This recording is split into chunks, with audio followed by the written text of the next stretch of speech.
Шүүрний иш сэлэнгийн хөвөөнд найгаж байснаа нь хуучлав. Шүгэрлэг сүүдэртэн чихэрлэг хосууд амрагалдаг байсныг хөөрнөв. Шүрэнзний мод Сибирийн тайгад шуугж байснаа нь дурсав.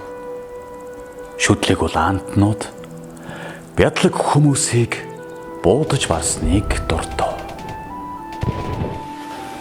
Шүдний жигчлүүр далайн ирэг дээр нарлаж байснаа өгөөлөв.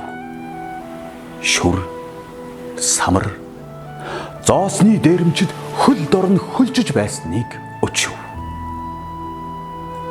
Эвтэй дөрвийн үлгэрт үлдсэн элэнз модны ээж дохиоход эртээ цагт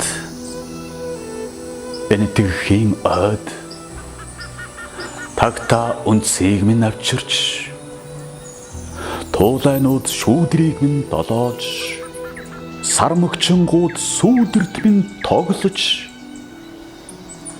заанууд биеийг минь шүргөөдөг байлаа.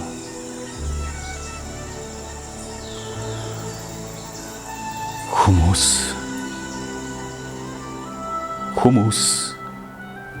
амийг минь хөрөөцөө гэлээ.